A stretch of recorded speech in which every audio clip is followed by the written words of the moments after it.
स्मृतापि तरुणातपं करुणया हरन्ति नृणाम् अभङ्गुरतनुत्विषां वलयिता शतैर्विद्युतां कलिन्दगिरिनन्दिनी तटसुरद्रुमालम्बिनी मदीयमतिचुम्बिनी भवतु कापि कादम्बिनी। तत्र रसगङ्गाधरस्य पाठप्रस्तावे द्वितीयानने प्रवर्तमानस्य पाठस्य रूपकालङ्कारस्य विचारः इदानीन्तनपाठविषयः अस्ति। तत्र रूपकालङ्कारस्य स्वाभिमतं पराभिमतं च स्वरूपम् अभिधाय भेदान् इदानीं व्याकुरुते आचार्यः।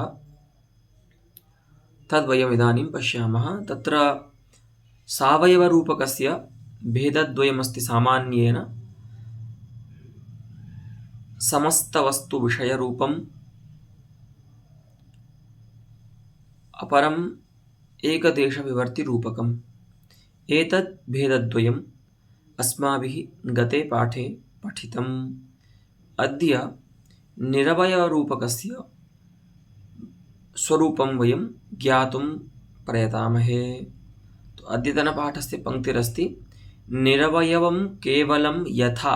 ततः श्लोकः प्रारभ्यते। बुद्धिर्दीपकला लोके यया सर्वं प्रकाशते अबुद्धिस्तामसी रात्रिर्यया किंचिन्न भासते। तो अत्र कश्चित् वदति यत् लोक में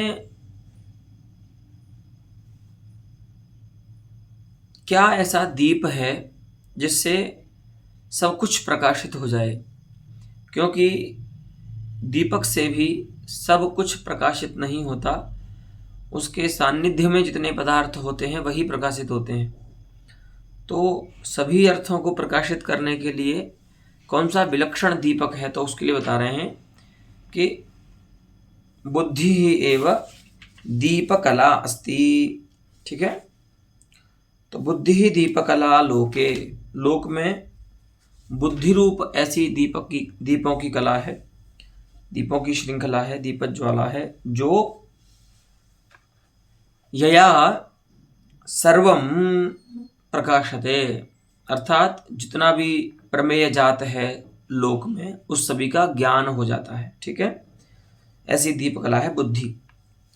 और क्या है, तो कह रहे हैं अबुद्धि ही च तामसी रात्रि अस्ति। जो अज्ञान है, अबुद्धि है, वो क्या है, तो उसको बोल रहे हैं कि वो तामसी रात्रि है, अंधकार संपन्ना रात्रि है। तो अंधकारमयी जो रात्रि होती है उसमें क्या होता है, किंचिन न भासते, कुछ भी ज्ञात नहीं होता है ना। तो जैसे अंधकारमयी रात्रि में कुछ भी ज्ञात नहीं होता, उसी प्रकार से अज्ञान भी क्या है, अंधकार रूपी रात्रि है जो कुछ भी प्रकाशित नहीं होने देता। ठीक है, तो एतादृशम् अस्त्यत्र वस्तु। अत्र रूपक द्वयमपि, तो यहाँ पे आपने देखा, पहले ये समझ लीजिए बुद्धि पर क्या है, बुद्धि पदार्थ जो है पूर्वार्ध में वह आरोप विषय है और उस पर दीपकला का आरोप किया गया है। ठीक है, बुद्धि ही दीपकला, तो उपमान हो गई दीपकला और बुद्धि हो गई उपमेय। तो यहाँ तो बुद्धि उपमान है या उपमेय है और दीपकला जो है वो उपमेय है। इन दोनों का यहाँ पर अभेद रूपक है।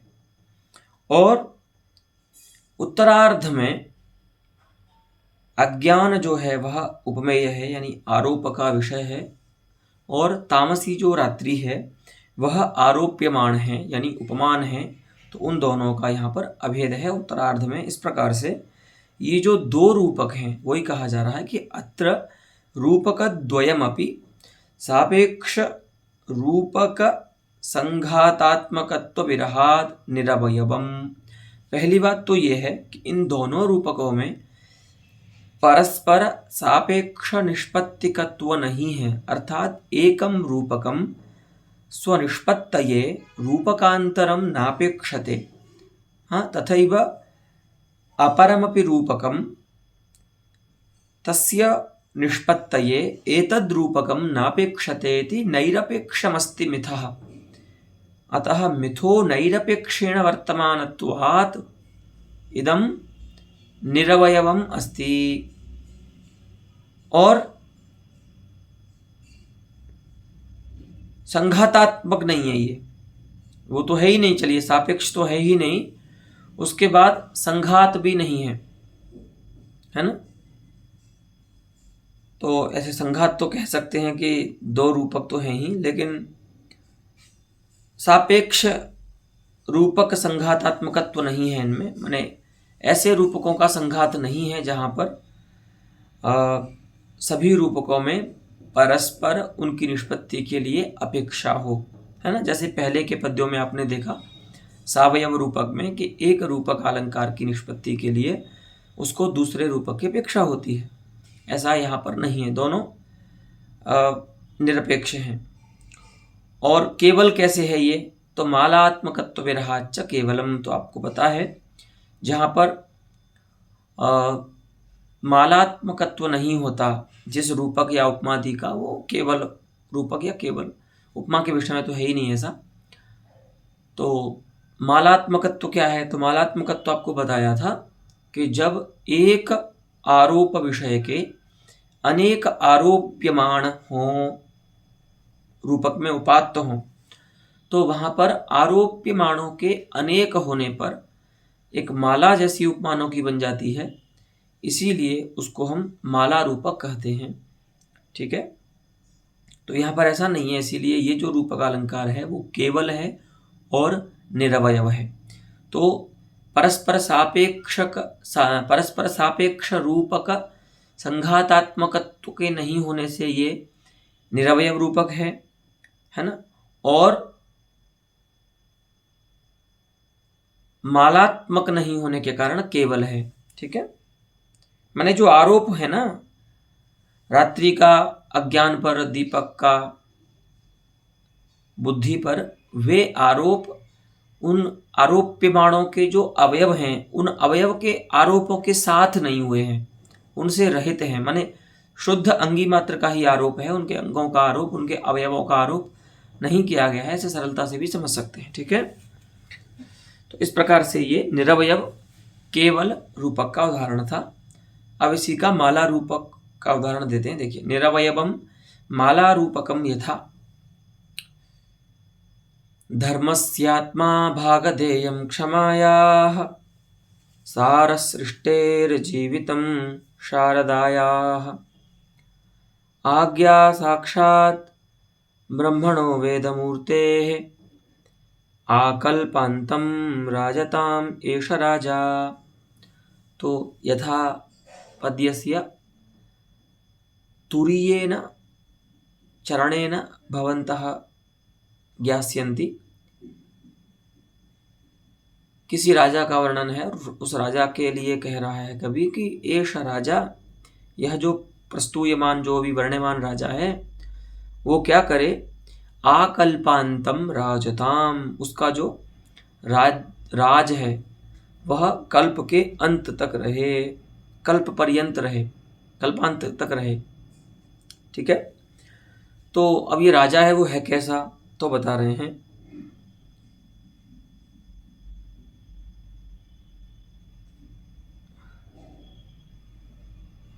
धर्मस्य आत्मा अस्ति,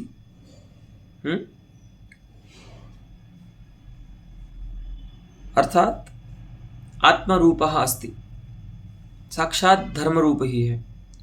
और भागधेयं क्षमायाः, पृथ्वी का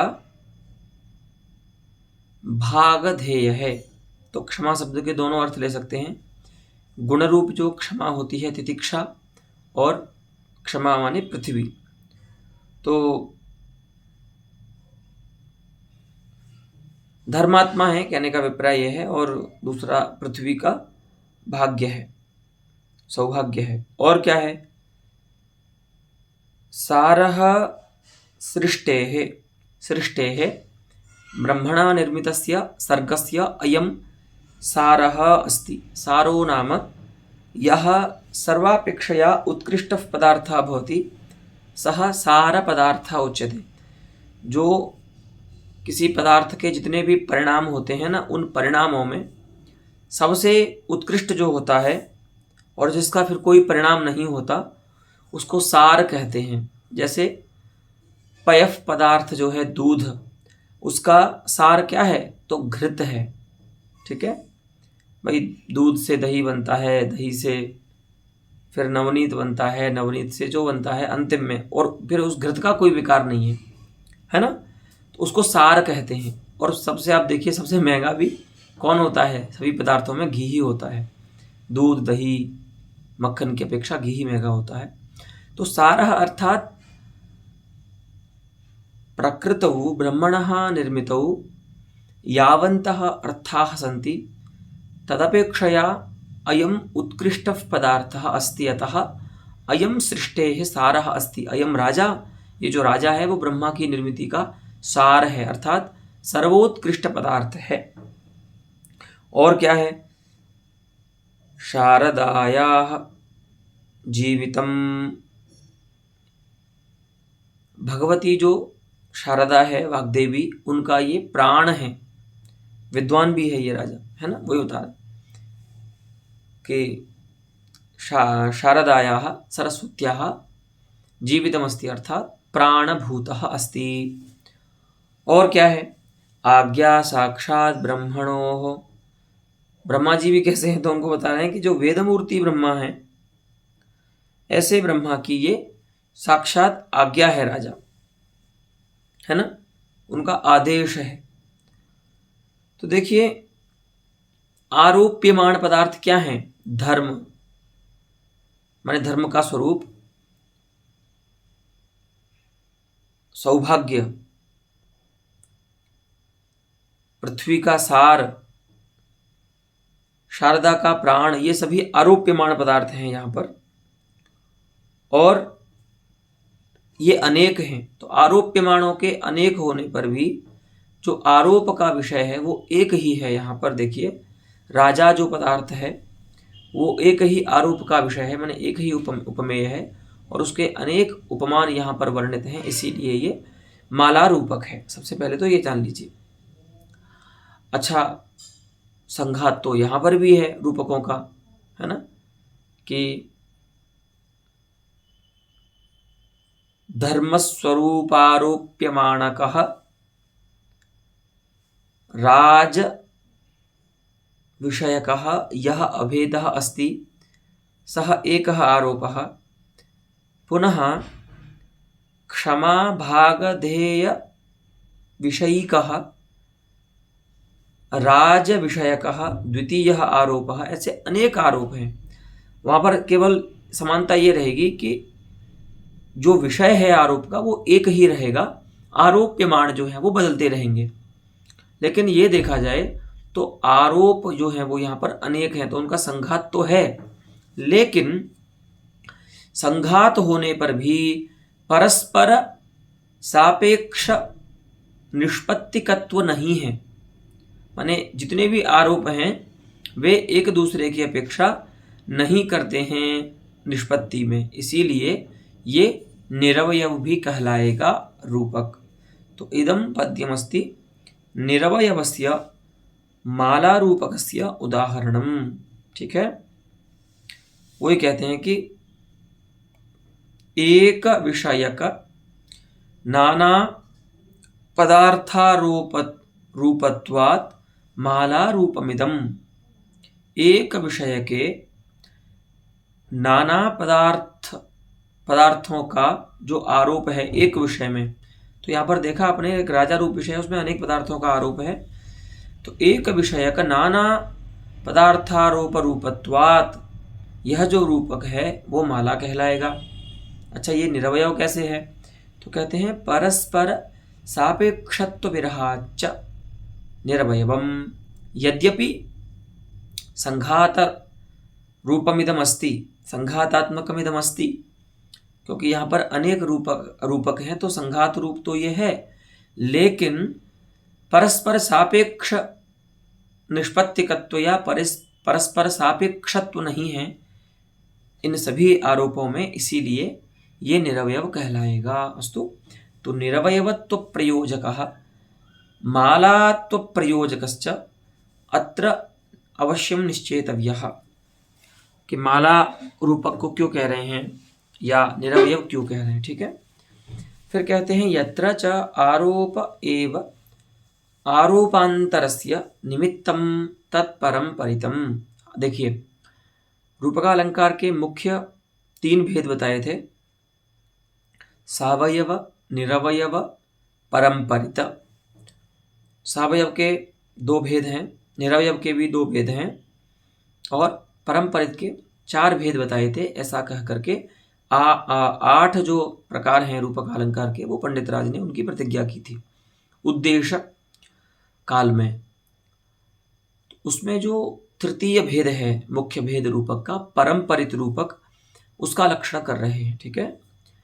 कि जहां कोई आरोप ही दूसरे आरोप का निमित्त बन जाता है, ठीक है, तत्परंपरितम।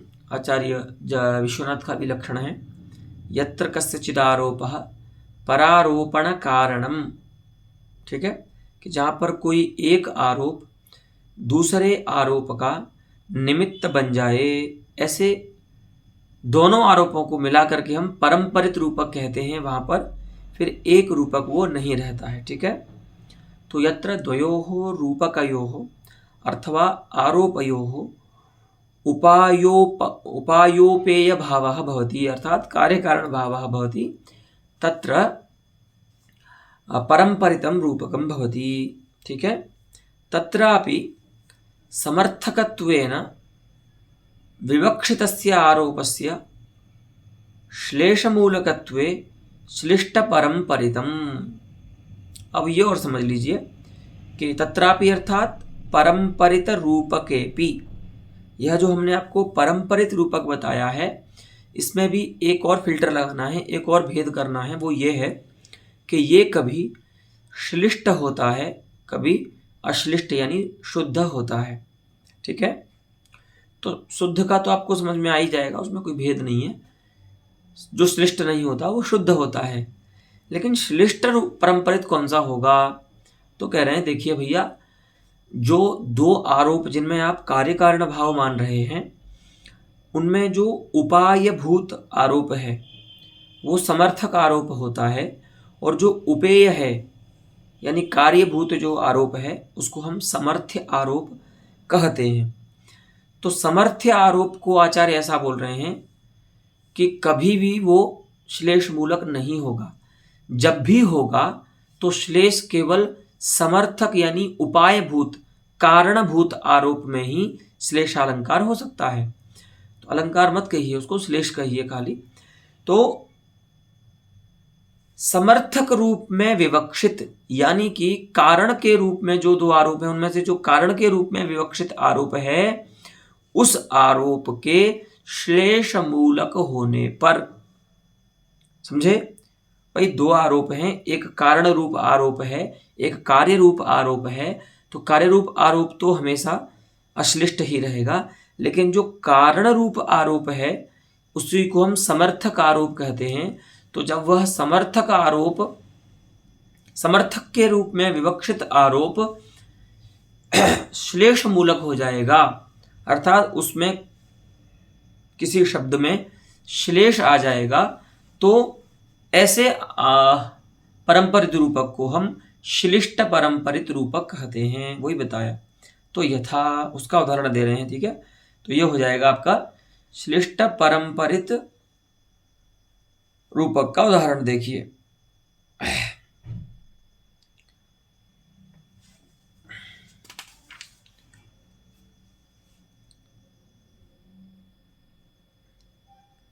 अहितापकरण भेषज नरनाथ भवान करस्थितो यस्य तस्य कुतो हि भयं स्यादखिलामपि मेदिनीं चरतः। हे नरनाथ, हे राजन्, अत्रापि कस्यचित् राज्ञः स्तुतिपरम् इदं वाक्यमस्ति। हे राजन, आपके जो करस्थित हो गया है ना, या भगवान करस्थितो यस्य, अच्छा ठीक है, आप जिसके पक्ष में स्थित हो गए, माने आप जिसकी साइड में हो गए, तस्य जनस्य अखिलां मेदिनीमपि चरतः कुतो हि भयम्, अर्थात कस्माद् ही भयम भवेत् तस्य, तो न कस्मादपि। तो हे राजन, आप जिसके साथ हैं, आप जिसके पक्ष में हैं, वो व्यक्ति पूरी पृथ्वी पर भी घूमे तो भी उसे किसी का भय नहीं है। तो भैया ऐसा कैसा है ये राजा? तो बता रहे हैं अहितापकरण भेषज अस्ति, कि जो अहितानाम अपकरणम एव अहितानाम अपकरणे यह भेषजः अस्ति, माने शत्रुओं का जो अपकरण है, अपकार है, उसकी जो दवाई है, ऐसा राजा है। तो यहां पर देखा आपने, राजा पर भेषज का आरोप किया गया है, ठीक है, कि आप कैसे हो, तो शत्रुओं के अपकार की औषध हो, ठीक है, माने जब भी किसी शत्रु का अपकार कराना हो तो आपको उपस्थित करा दे बस, तो शत्रुओं का अपकार हो जाता है। तो ऐसे तुम हो, इसीलिए जिसके पक्ष में आप हो जाते हो उसको कोई भय नहीं होता है। अब यहां पर यह समझिए कि मुख्य जो आरोप है वो तो राजा पर जो भेषज का आरोप किया गया है वो है, लेकिन उसका कारण क्या है वो किससे सिद्ध होगा? तो अहितापकरण, ये जो पदार्थ है, अहीनाम अपकरणम, अहितानाम अपकरणम अर्थात शत्रुनाम अपकरणम। तो इस पदार्थ पर, इस आरोप विषय पर आपको एक पदार्थ का आरोप करना होगा जो इसी शब्द से अर्थ आएगा। वो क्या है? अब इसको ऐसा कीजिए, शब्द को तोड़िए, भंग कीजिए इसका। तो क्या शब्द बनेगा? अहीनाम तापकरणम, अर्थात तापस्य जननम, और अहीनाम अर्थात सर्पाणाम। तो अही सर्प को कहते हैं। तो जैसे सर्पों के ताप उत्पादन की औषधि होती है, ऐसे ही राजा क्या है? शत्रुओं के अपमान की, अपकार की औषधि है। तो अही तापकरण का आरोप करना होगा शत्रुओं के अपकार पर, और वे दोनों जो अर्थ हैं, आरोप्यमान और आरोप विषय, वे दोनों इसी शब्द से आ रहे हैं, अहितापकरण।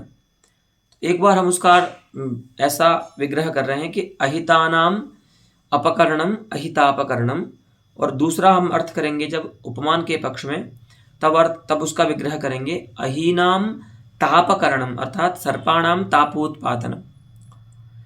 तो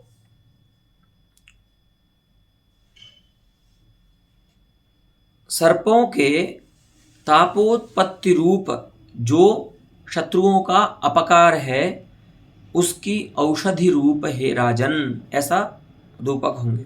तो यहां पर दो आरोप हुए, आपने देखा, राजा पर भेषज का, औषध का आरोप, शत्रुओं के अपकार पर सर्पों के तापकरण का आरोप। तो इन दोनों आरोपों में कार्य कारण भाव है। राजा पर जो औषध का आरोप है वह कार्यभूत है, उपेय भूत है, और सर्पों के तापकरण का जो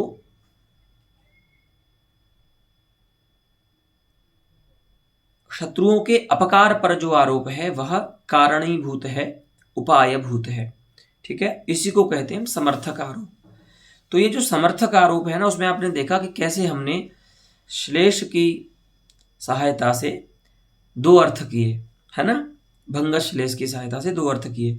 तो यहाँ पर जो समर्थक आरोप है वो श्लेष मूलक है कि अगर उसमें श्लेष ना हो तो वहां पर आरोप सिद्ध नहीं हो पाएगा, क्योंकि तब तो दो अर्थ नहीं होंगे ना। तो इसीलिए समर्थक आरोप जो है यहां पर वह श्लेष मूलक होने के कारण ये जो रूपक है वो श्लिष्ट कहलाएगा और उसमें भी परंपरित कहलाएगा, क्योंकि दोनों आरोपों में समर्थ्य समर्थक भाव है या कार्य कारण भाव है। ठीक है, लेकिन अब इसमें एक नया पक्ष ये उठाते हैं कि अत्र द्वयोः अपि आरोपयोः समर्थ्य समर्थक भावस्य वस्तुतः तुल्यत्वे अपि अहितानाम् अपकरणम् एव अहीनां तापकरणम् इति श्लेषमूलकेन आरोपेण राजनी भेषज तादात्म्यारोपस्य समर्थनीयतया कवेः अभिप्रायः। ठीक है, देखिए इसमें क्या कह रहे हैं कि एक ऐसी सामान्य बात तो यह है कि दोनों आरोपों में से कोई भी समर्थक बन सकता है, कोई भी समर्थ्य बन सकता है, योग्यता दोनों में है, तो दोनों तुल्य हैं। ठीक है, लेकिन यहां पर आपको कवि का अभिप्राय देखना होगा कि कवि दोनों में से किस आरोप को समर्थ्यत्वेन उनकी विवक्षा है और किस आरोप की समर्थकत्वेन उनकी विवक्षा है। तो वही विवक्षा को जानने का प्रयास करते हैं आचार्य। कह रहे हैं कि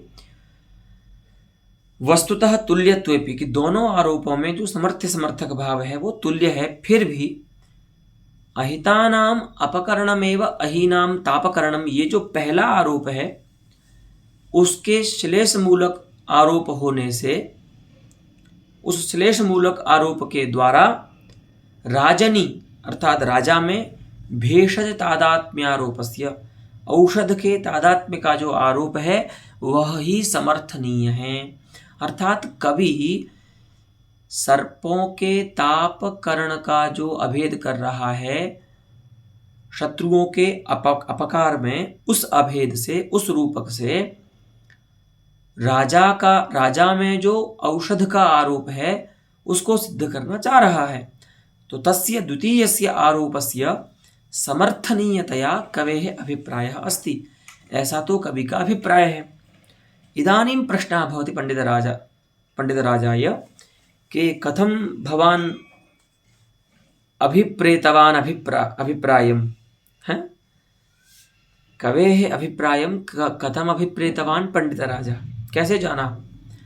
तो क्यों उसमें युक्ति दे रहे हैं, देखिए। अतएव भंगश्लेष निवेदितो अहिभया भावोपि संगच्छते। अच्छा, दूसरा भी उसमें एक अर्थ है,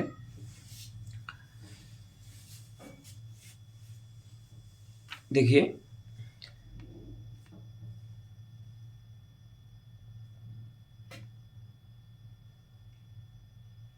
कुतो ही जो शब्द है ना, कुतो ही, वहां पर क्या कीजिए, एक अवग्रह का चिन्ह की कल्पना कर लीजिए। ठीक है, पहले जो पांडुलिपि होते थे, पांडुलिपि रूप में जो ग्रंथ होते थे पहले, यानी हस्तलिखित जो ग्रंथ होते थे, उनमें तो क्या है, इस प्रकार का जो हम आजकल प्रिंटिंग सुविधा में देखते हैं ना कि जो पद होता है उसको ही रखते हैं, पदांतर को अलग से लिखते हैं। तो पहले ऐसा नहीं था, तो पहले पढ़ने वाले को ही पद भेद की कल्पना करनी होती थी कि यहाँ पद भिन्न हो रहा है। एक साथ लिखा जाता था हस्तलिखित ग्रंथों में, क्योंकि जगह कम होती थी। आज के जैसा फ्रीडम नहीं था लिखने वालों के पास, भुर्जपत्र आदि पे लिखते थे, आसन जो थे लेखन आसन वो भी सीमित थे। तो उस समय क्या होता था, साथ में लिखे जाते थे। तो अब ऐसी कल्पना कीजिए कि सब साथ में लिखा हुआ है, तस्य कुतो ही भयम, तो वहां पर एक अवग्रह की कल्पना कर लीजिए। तो क्या हो जाएगा, तस्य कुतः अहिभयम, तो उस व्यक्ति को सर्पों का भय फिर कैसे होगा, है ना। तो जब आप राजा पर भेषज का आरोप कर देंगे ना, और राजा पर भेषज के आरोप को ही मुख्य बनाएंगे, तो ही जाकर के उत्तरार्ध में जो भंगश्लेष के द्वारा निवेदित हो रहा है अहिभयाभाव, सर्पों के भय का न होना, वो उसका संगति होगी। क्योंकि आपने राजा को दबाव बना दिया है और जो व्यक्ति घूम रहा है पूरी पृथ्वी पर उसके साथ राजा है, राजा का उस पर हाथ है। तो चूंकि राजा कैसा है, सर्पों के ताप की भी दवाई है, इसीलिए अहिभया भाव जो है वो संगत होगा। तो इससे पता लगता है कि उत्तरार्ध में जो आरोप है या अहिभया भाव जो निवेदित हो रहा है, उस अहिभया भाव के कारण पूर्वार्ध में जो द्वितीय आरोप है वो समर्थनीय है या कार्य है, और जो प्रथम आरोप है वो समर्थक है, ऐसा ज्ञात होता है। ठीक है, तो उत्तरार्धे उपात्तस्य अहिभयाभावस्य संगत्या पूर्वार्धे उपात्तयोः रूपकयोः समर्थनीयत्वं समर्थकत्वं च अनुमीयते, ऐसा बोल सकते हैं। ठीक है, तो अब ये आपको जो उदाहरण दिए हैं यहाँ पर अभी जो श्लिष्ट परंपरित रूपक का उदाहरण दिया है वो केवल रूप था। ठीक है, यहाँ पर एक ही आरोप विषय है और उसके साथ एक ही आरोप्यमाण है। ठीक है, एक आरोप विषय के अनेक उपमान नहीं है, इसीलिए ये श्लिष्ट परंपरित केवल रूपक है। ठीक है, अब इसी में माला रूपक भी होता है, माने श्लिष्ट परंपरित माला रूपक, इसीलिए 4 भेद होंगे। देखिए 2 भेद तो ये कर लीजिए कि परंपरित रूपक के 2 भेद हो गए, श्लिष्ट और शुद्ध। ठीक है, श्लिष्ट और शुद्ध। अब इन दोनों के भी 2-2 भेद कर दीजिए। श्लिष्ट के 2 भेद हो गए माला और केवल, और शुद्ध के भी 2 भेद हो गए माला और केवल। तो श्लिष्ट परंपरित माला रूपक, श्लिष्ट परंपरित केवल रूपक, शुद्ध परंपरित माला रूपक, शुद्ध परंपरित केवल रूपक, इस प्रकार से परंपरित रूपक के 4 भेद होते हैं। तो तब जाकर के कुल 28 भेद बनते हैं, वो 8 भेद बनते हैं। ठीक है, चलिए इदमेव के माला रूपम यथा, यही जो परंपरित रूपक है उसको आप माला रूप में देख सकते हैं। कमलावास कासार क्षमा धृतिफणीश्वरः अयं कुवलयस्येन्दुः आनन्दयति मानवान्। अत्रापि कश्चित् राजा अस्ति, तस्यैव स्तुतौ अयं वाक्यार्थः उपादीयते कि अयं राजा, अयं वर्ण्यमानः राजा मानवान् आनंदयति, मनुष्यों को आनंदित करता है। अब ये कैसा है राजा, तो उसके प्रशंसा में अनेक जो है उपमानों से उसका भेद दिखा रहे हैं। देखिए कमलावास कासारः, कमलावास कासारः,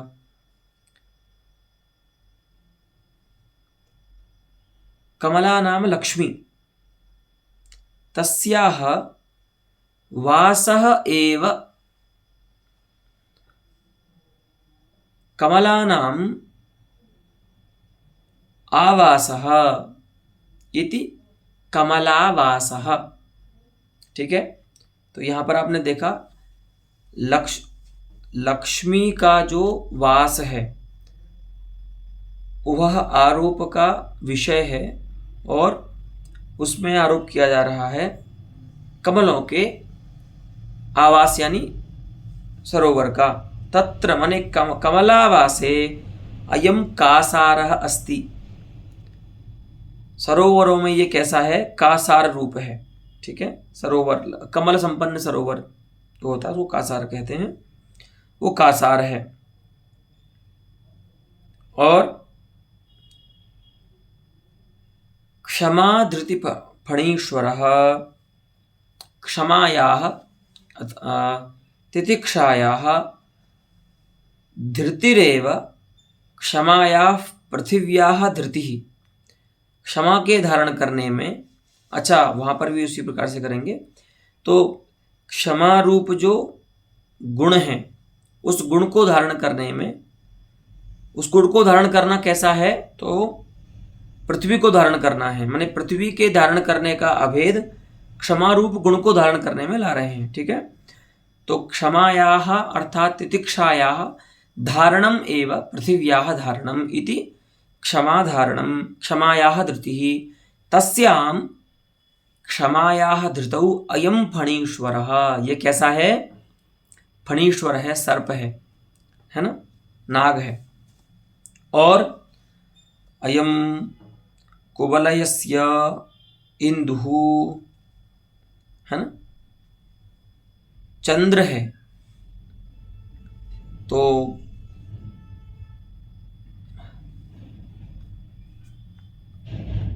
कोहो अर्थात पृथिव्याः, कु शब्द का अर्थ पृथ्वी भी होता है। ठीक है, तो कोफ पृथिव्याः वलयम एव कुवलयम अर्थात कमलम। ठीक है, तो तस्य अयम इंदुः अस्ति। तो जैसे कुवलय को इंदु विकसित करता है, उसी प्रकार से पृथ्वी के मंडल को यह राजा उसका विस्तार करता है। तो इंद्र चंद्र का भी अभेद है इसमें। ठीक है, देखिए यहां पर आरोप का विषय जो है वो एक ही राजा है और उसके आरोप्यमाण कितने हैं, कासार है, फणीश्वर है और इंदु है। इस प्रकार से एक आरोप विषय राजा के अनेक आरोप्यमाण यानी उपमान होने के कारण, माने अनेकों आरोप उपमानों का अभेद उस राजा में बताया जा रहा है, इसीलिए वो कैसा हो गया, माला रूपक हो गया। अब आपने कासार बनाया है, तो कासार राजा पर कासार का आरोप कब सिद्ध होगा, जब राजा के पास जो रहती है उसको कासार में रहने वाला बनाओ। तो देखिए राजा के पास कमल लक्ष्मी का वास है, तो लक्ष्मी के वास पर आपको कमलों के आवास का आरोप करना होगा। ठीक है, तो इसीलिए पहले आरोप करेंगे आप कमलानाम अतः कमलायाः लक्ष्म्याः वासः एव कमलानाम वासः इति कमलावासः। तो लक्ष्मी का आवास हो जाएगा, वास हो जाएगा आरोप का विषय, और कमलों का आवास हो जाएगा उपमान यानी आरोप्यमाण। तो यह जो आरोप है, इस आरोप से सिद्ध होगा राजा पर जो कासार का आरोप है। ठीक है, तो राजनि कासारारोपः उपेयः कमला लक्ष्म्याः वासे कमलानाम आवासस्य आरोपः उपायः।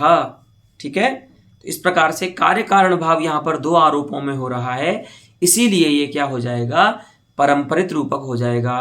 तो एतद्द्वयम निश्चितम, एक तो इसका मालात्व निश्चित किया हमने और परंपरितत्व निश्चित किया। अब देखना है कि श्लिष्ट है कि नहीं। तो देखिए यहां पर भी भंगश्लेष है, कमलावास ऐसा एक पद है, उससे आपने दो अर्थ किए, जो एक आरोप्यमाण बना और एक आरोप का विषय बना। दो अर्थ क्या किए, कमलानाम आवासः ऐसा विग्रह करके आपने आरोप्य माने उपमान भूत अर्थ बनाया पहले, और उसी पद से कमलायाः वासः ऐसा विग्रह करके आपने आरोप विषय रूप अर्थ को भी उसमें निष्पन्न किया। तो समर्थक आरोप जो है वह यहाँ पर श्लेष मूलक हो गया। तो समर्थक आरोप के श्लेष मूलक होने के कारण यह जो आरोप है वो श्लिष्ट भी है। इस प्रकार से इदम रूपकम श्लिष्ट परंपरितम भवति माला रूपम च भवति।